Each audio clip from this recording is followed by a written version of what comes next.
Olá, sejam bem-vindos e bem-vindas a mais um CESP Entrevista. Hoje recebemos a professora Ana Reale, eleita diretora da Escola Politécnica da Universidade de São Paulo, a Poli-USP, para o período 2026-2029, tornando-se a segunda mulher a ocupar esse cargo na longa história da instituição. Ela é professora titular do Departamento de Engenharia de Computação e Sistemas Digitais da Poli. Com mais de 35 anos de carreira, atua com inteligência artificial e robótica autônoma. Com um currículo extenso e notável, a professora Ana Reale ocupou inúmeros cargos e desenvolveu diversos projetos nessa área. Pioneira na robótica, organizou a primeira Copa Brasil de futebol de robôs da Poli em 1997. Professora, seja muito bem-vinda. Parabéns pela eleição e muito obrigada por estar conosco hoje. Eu que agradeço, é um prazer estar aqui e difundir um pouco mais de engenharia tão necessitada nessa época, né, nessa era. Sim, sim, nós temos muitas esperanças de que a engenharia contribua para a construção de um mundo melhor, né? Com desenvolvimento sustentável e que leve à justiça social e a condições de vida adequadas para todo mundo e não só para alguns. Professora, começando então a nossa conversa, qual o significado de vencer essa eleição para a direção da Escola Politécnica e quais seus planos para essa gestão que começa em janeiro próximo? Bom, na verdade, uma pequena correção, a gestão começa no dia 24 de dezembro, é um presente de Natal que eu recebo aqui, 24 de dezembro agora, de 2025, né?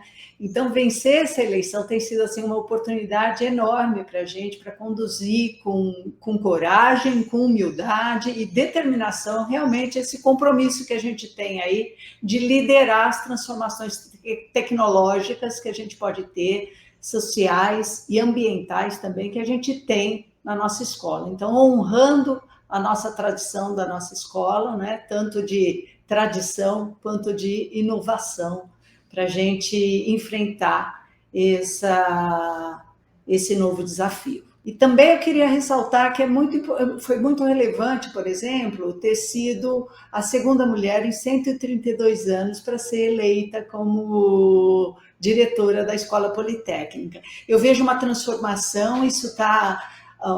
As cargos de mulheres estão sendo aumentadas, daí eu vejo que da USP, por exemplo, Faculdade de Direito é a segunda mulher também que foi eleita diretora agora, em 200 anos de tradição, de escola. Na Faculdade de Medicina, a gente tem uma diretora que é também uma mulher, então diversas áreas, a Exalc, a primeira diretora mulher. Então, a gente está vendo que as mulheres estão ocupando mais espaços e a sociedade está gostando, querendo, incentivando. Nós tivemos 4 chapas disputando, né? E eu fui a única mulher desses 8, entre diretores e vice-diretores, a concorrer e espero honrar com a confiança depositada pela comunidade politécnica na nossa chapa. Veja que o desafio da equidade de gênero não é só na engenharia, que é uma área que, né, é vista como realmente ainda muito masculina. Imagine se o direito é uma área com muitas mulheres, né, na profissão. Professora, quais são aí os planos, em linhas gerais, para a gestão, os planos de trabalho? E aí, como é que esse incentivo a mais mulheres na engenharia, já que estamos já nessa pauta, entram na agenda de trabalho da senhora? Bom, o nosso plano de gestão focou basicamente em 6 eixos fundamentais. Nesses 6 eixos aí, um deles é a formação, obviamente, a formação que transforma, tanto na graduação quanto na pós-graduação. A gente quer causar impacto nesses alunos, a gente quer realmente continuar desenvolvendo pesquisas que têm impacto real no mundo que a gente vive, uma cultura e uma extensão que sejam voltadas para a sociedade. Então, fazer atividades que realmente impactem a nossa sociedade, na nossa extensão. A gente precisa, porque a USP foi criada na década de 30 e a Escola Politécnica veio para esse campus aqui na década de 60, 70, e a infraestrutura precisa ser renovada. Então, essa infraestrutura renovada e sustentável é também um dos eixos da nossa gestão, assim como gestão participativa e bastante articulada e transparente. E, acima de tudo, o sexto eixo que norteia todos os demais é a valorização humana. Então, a gente pretende, com valorização humana, focar em 3 grandes objetivos. Primeiro, é atrair e reter talentos. Não só alunos, como docentes, servidores técnicos administrativos e os egressos também. Muito relevante também o papel que os egressos podem fazer nessa atração e retenção de talentos, com currículos modernos, ambientes acolhedores, mentoria, e aí os egressos podem auxiliar bastante nessa tarefa, com pertencimento e oportunidade de pré-mestrado, desenvolvimento, empreendedorismo e projetos com financiamento, né, adequado para tudo isso. O segundo grande objetivo da gente é realmente garantir uma gestão transparente e eficiente, né, com diálogo constante com toda a comunidade politécnica, e renovar a nossa infraestrutura. Os prédios, como eu já disse, foram construídos na década de 70, 60 e carecem de renovação mais profunda e de expansão, porque antes o número de ingressantes eram bem menores, né? E a gente agora está com 870 ingressantes e a infraestrutura não se expandiu para receber todos esses alunos. A gente precisa, então, desse foco de atenção. A senhora mencionou, entre esses objetivos estratégicos, atrair e reter talentos, né? Que nos leva a uma questão hoje em debate, que é um desafio vivido pelo ensino de engenharia, porque a procura pelas escolas de engenharia, e até mesmo pela Poli, né? A gente analisando ali, observando o número de candidatos por vaga nos vestibulares, caiu muito esse número, e a evasão, que sempre foi alta, continua alta, né? Então, por diversos motivos, acho que, sobretudo, por problemas que vêm lá do ensino fundamental e médio, na hora que chega numa escola de engenharia. Como que a senhora vê esse quadro e como que a senhora pretende enfrentar essa questão? Bom, a queda de interesse em ciência, tecnologia, o que a gente fala em inglês, STEM, né? Ciência, tecnologia, engenharia e matemática, que a gente fala CETEM agora em português, né? É um problema mundial. A gente tem visto isso, é um problema mundial, e a falta de atratividade aí, puxando um pontinho que você já tocou, para as meninas em especial, né? Também é bastante grande. E então é um problema mundial, não é só do Brasil. E há uma falta de engenheiros, não só no Brasil, mas mundialmente também, especialmente no Brasil. O Brasil, dos formandos no Brasil, menos de 10% são engenheiros, enquanto que você vê na China, que está tendo uma evolução bastante grande, tecnológica, energia e tudo mais, ela ultrapassa 30% dos formandos dela em engenharia. E a média mundial é mais do que 20%. Então, o Brasil precisa recuperar esse espaço, sair um pouco só da formação que era mais de humanas e administração, e voltar um pouco mais para a engenharia, porque eu acredito que, assim, as transformações que a gente tem que enfrentar, que estão ocorrendo no nosso planeta, né, no nosso mundo, no nosso planeta. E para desenvolver um país, a gente precisa de mais engenheiros. Então, a gente tem que voltar a prestar atenção nisso, em especial no Brasil. Então, não é só a Poli, é toda a engenharia no Brasil inteiro também sofreu uma queda bastante grande. Então, a gente visa contornar essas dificuldades, reforçando e incentivando algumas iniciativas, como, por exemplo, a atualização de currículo, com foco em desafios tecnológicos e sociais. Então, muitos programas de engenharia estão sendo reformulados, né, e aqui na Poli também, para que sejam mais centrados em problemas reais, como sustentabilidade, cidades inteligentes, digitalização, inovação. Isso torna o curso mais relevante e motivador para os estudantes. Outro problema que a gente tem é iniciativas de divulgação e engajamento, precoce, inclusive. Não é só no ensino médio, mas já no ensino fundamental, já mostrar, porque a gente vê que as nossas crianças já acham que, assim, a engenharia é uma coisa difícil, demora muito tempo para se formar, e não vê as dimensões que a engenharia pode ocupar. Então, reforçar, promover esse contato com a engenharia, desde o ensino fundamental, ensino médio, especialmente focando em grupos subrepresentados, como de mulheres, né? Isso daí pode aumentar bastante o interesse. Aqui eu faço um parênteses. Quando eu organizei a Copa Brasil de Futebol de Robôs, que depois se transformou na Olimpíada Brasileira de Robótica, né? Que ex-alunos estão conduzindo brilhantemente isso daí. Nas Olimpíadas Brasileiras de Robótica, a gente vê que no ensino fundamental tem várias meninas participando. A gente tem times só de meninas, muitas vezes, participando na Olimpíada Brasileira de Robótica, enquanto que no ensino médio já não tem mais. Então, a gente tem que ver o que tem esses preconceitos que estão embutidos na sociedade, como a gente pode lidar com isso. E eu acredito aqui, voltando, que uma diretora mulher de uma escola de engenharia, uma engenheira formada, engenheira eletricista formada, isso daí mostra, tem um modelo para as meninas jovens, para mostrar que é possível também, que é uma carreira possível para elas, que não é coisa só de homem, mas também coisas de mulheres, né? Bom, voltando então para as nossas ações para melhorar, incentivar a ida para a engenharia e a retenção dos alunos na engenharia, é melhoria da diversidade, da inclusão e pertencimento. Isso a USP tem lidado bastante. Na última gestão foi criada pioneiramente uma primeira pró-reitoria de inclusão e pertencimento, onde a gente viu bastante ações voltadas para esse tipo, não só para empoderamento e fortalecimento das meninas, principalmente em áreas tecnológicas e de engenharia, mas também para a diversidade em geral e todos se sentirem pertencendo. Então, dá a infraestrutura para poderem continuar esse ensino fundamental.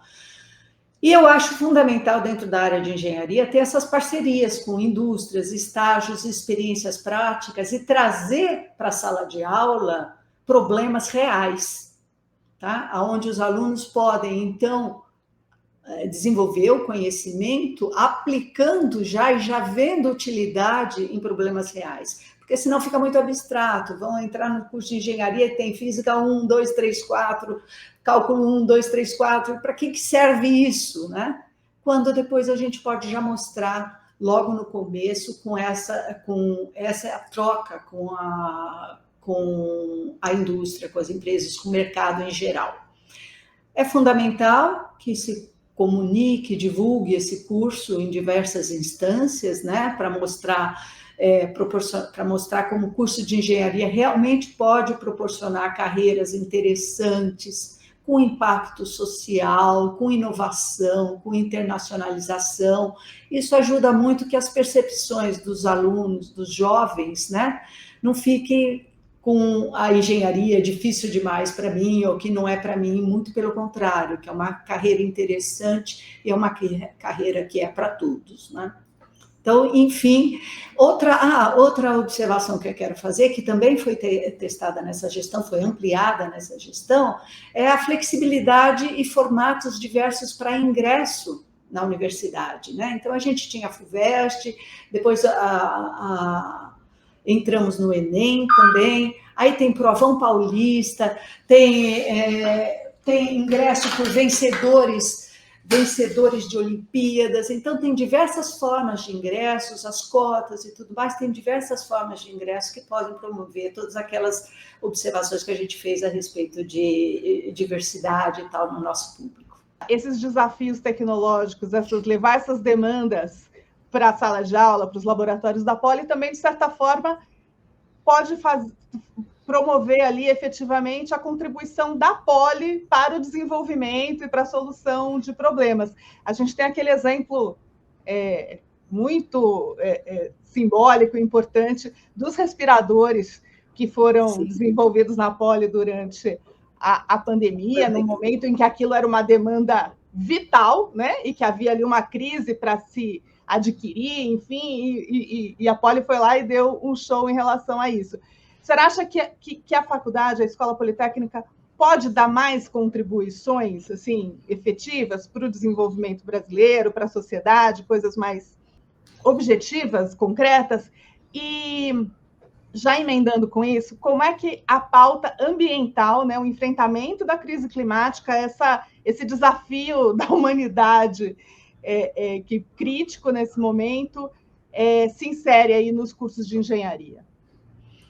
Bom, a engenharia sempre foi voltada para resolver problemas, né? Então, a boa engenharia dá boas soluções, soluções que o que são boas, né? Soluções para a sociedade. Essas soluções, o que são boas, foi sendo transformado no decorrer da evolução, né? Tanto da engenharia quanto dos problemas que a gente foi se deparando. Então, hoje, o ponto de crise climática, essas coisas, é muito fundamental e impacta muito a ética na inteligência artificial. Então, numa área que eu estou falando, a inteligência artificial responsável, a inteligência artificial ética, assim como a engenharia ética e responsável, com cunho social e ambiental, é hoje um ponto que está norteando todas as pesquisas e os desenvolvimentos ou devem, né, nortear todas as pesquisas e desenvolvimentos. E a gente, como formador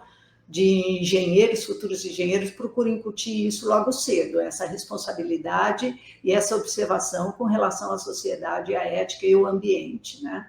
Então, a Poli já se aproximava bastante da sociedade com vários, como você deu o exemplo aí do Inspire, né, com várias transferências de conhecimento e tecnologia que são desenvolvidas aqui em suas pesquisas. O que a gente quer é incentivar ainda mais isso daí por meio de uma política ativa para também na extensão, e agora a gente vai fazer um evento, a Poli vai mostrar todos os desenvolvimentos feitos em projetos de formatura, em projetos de disciplina internamente, e mesmo em algumas pesquisas iniciais de mestrado que estão sendo feitas, de como ela pode auxiliar pessoas com deficiência. Então, mostrar mais para a sociedade, porque às vezes a gente impacta e faz um desenvolvimento numa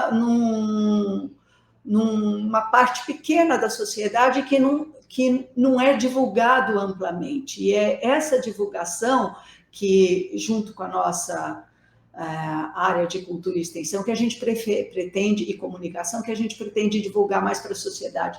E, às vezes, não é conhecido nem mesmo dentro da USP, nem mesmo dentro da Poli, né? Então, essa parte de comunicar o que está sendo feito e as vantagens do que está sendo feito e os resultados com impacto real no mundo, alinhadas às necessidades sociais, a promoção de projetos de inovação, empreendedorismo, tudo isso é o que a gente pretende divulgar e incentivar para ter maiores desenvolvimentos, mais desenvolvimentos, né? A senhora é de uma área, né, de atuação e pesquisa que hoje está no centro da economia global, né? Como que o Brasil, a engenharia brasileira,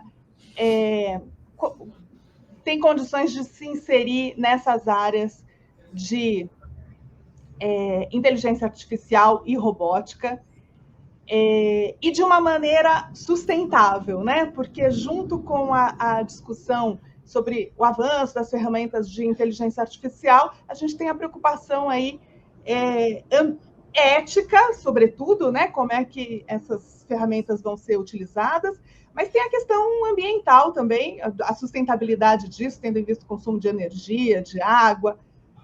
Como que a senhora vê esse quadro?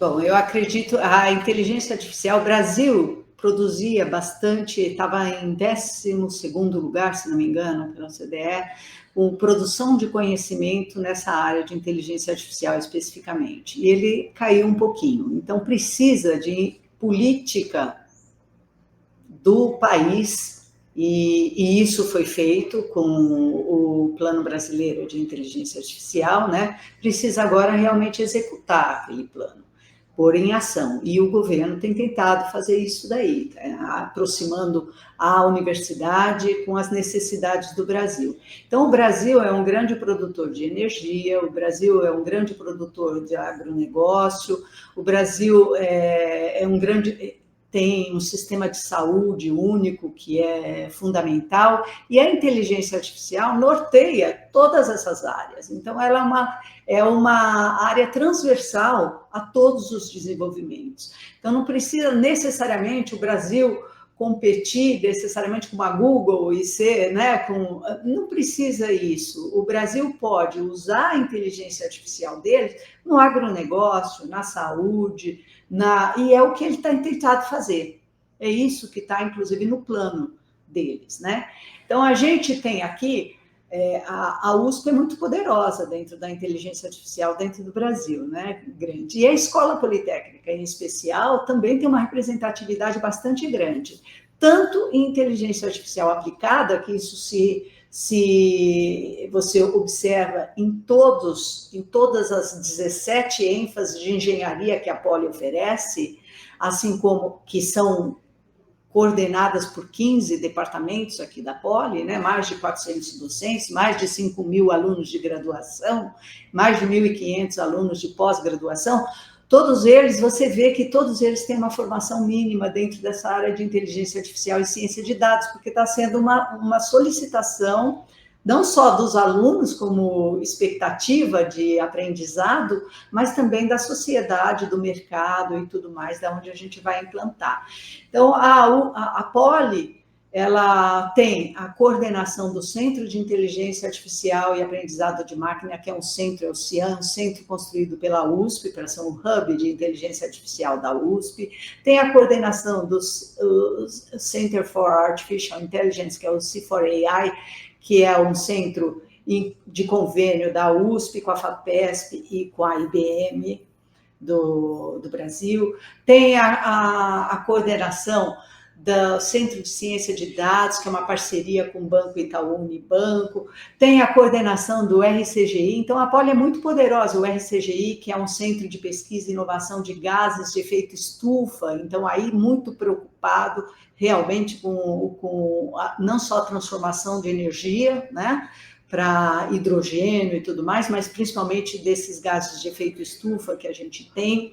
A gente tem parcerias há mais de 70 anos com a Marinha, onde a gente vê, então, a dinâmica oceânica, e tem muita inteligência artificial voltada para isso, para ver a dinâmica oceânica, onde você pode prever, por exemplo, foram feitos trabalhos aqui dentro do C4AI e do tanque de provas numérico em conjunto, para prever ressacas em Santos, que em 2016 houve uma ressaca enorme que causou diversos problemas sociais, ambientais e econômicos, né, para a cidade. Então, você prevê essas mudanças climáticas que estão acontecendo na dinâmica do oceano, e o oceano é fundamental para o clima. Isso daí é uma tecnologia e é um conhecimento que a Poli tem há bastante tempo, com as suas parcerias com a Petrobras, com a Marinha, com a Shell, com a Total, todas essas de energia que estão também fazendo transformação de energia, que é outro ponto muito relevante que a Poli tem também bastante. A gente tem agora a coordenação também do OTIC, que é Offshore Technology Innovation Center, que ele está querendo fazer a transição da indústria offshore de extração do petróleo para um futuro mais sustentável e tecnologicamente avançado. A inteligência artificial está norteando tudo isso também, junto com as outras engenharias. Então, eu acho que é uma área fundamental, que o Brasil tem que investir, né? Que o Brasil tem que continuar investindo.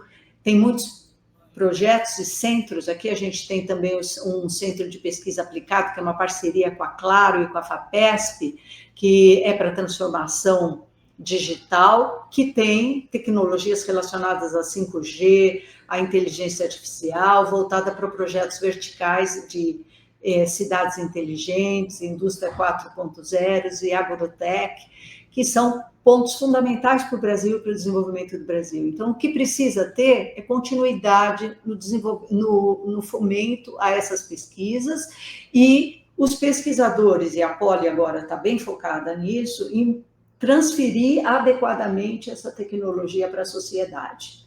Tá? Então, daí ser importante ter esse vínculo da academia com intermediários, os empreendedores, startups e tudo mais, que faz esse vínculo com as grandes indústrias e vão trazer inovação tecnológica e inovação de diversos aspectos para essas indústrias. E isso que o Brasil precisa.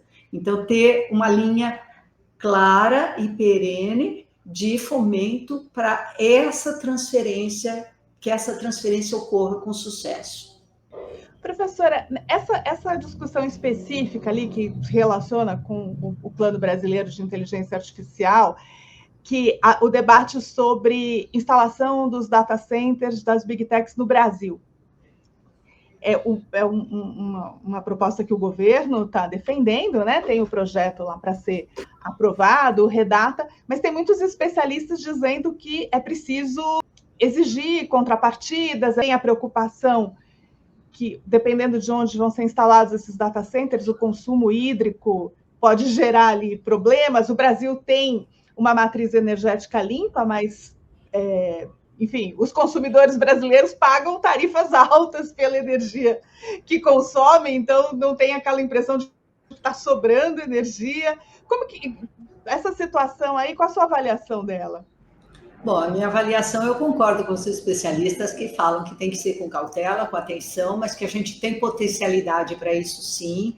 Hoje nós estamos numa sociedade voltada para dados e informação, a gente tem que reter esses dados, os nossos dados do SUS são um absurdo e a gente tem que saber aproveitar bem isso daí, não dá, saber negociar para que a gente não seja simplesmente um fornecedor de energia, de solo e de água para as Big Techs. Então, tem que saber negociar nessa hora, entendeu? Tem que ser... Eu acredito que o Brasil tem tudo na mão e tem bons negociadores que podem defender muito bem a nossa, sem ser tão imediatista, pensando que o Brasil tem um pouco de dificuldade de pensar mais longo prazo, né? Mas eu acredito ser fundamental isso, de pensar um pouco mais longo prazo, não ser tão imediatista no ter retorno imediato agora, mas sim pensar qual o maior retorno que ele pode ter daqui num espectro um pouquinho maior e saber negociar muito bem isso daí para não fornecer nossos dados e nossa energia assim, nem mais dá para falar troco de banana, porque as bananas estão caras hoje em dia, né? Mas a troco de nada, vamos dizer assim, né? Então, a gente tem que... Eu sou favorável a isso, desde que seja bem negociado. Então, essa é a minha opinião, e eu acredito que a maioria dos meus colegas são dessa opinião também. Não dá de mão beijada as coisas sem valor agregado. Nós temos que conseguir e ter mais valor agregado que retorna para a nossa sociedade, para a nossa população, para o nosso país. Professora, eu agradeço muitíssimo a sua disponibilidade de fazer essa conversa conosco. Super importante a gente receber aqui a diretora eleita da Escola Politécnica, que é uma referência para a sociedade em geral, mas especialmente aqui para o Sindicato dos Engenheiros, que representa a categoria. A Poli é uma parceira do sindicato em várias iniciativas, vários professores, egressos, enfim, participam aqui das nossas discussões. Muitíssimo obrigado, parabéns novamente pela eleição e sucesso, muito sucesso no seu trabalho à frente da Poli. Muito obrigada, foi um prazer, é um prazer estar aqui dentro do Sindicato dos Engenheiros e incentivar essa parceria, porque eu acho que toda a sociedade junto, se interessando também pela formação dos nossos engenheiros, formação das nossas crianças, tudo isso daí vai só refletir em coisas boas, né, para o futuro do Brasil, né? Então, muito obrigada e obrigada pela oportunidade. Nós que agradecemos. E muito obrigada também a você que acompanha mais esse CESP Entrevista. Fique sempre ligado no canal do CESP para conteúdos relevantes e interessantes, como essa entrevista com a professora Ana Reale, diretora eleita da Escola Politécnica. Até a próxima!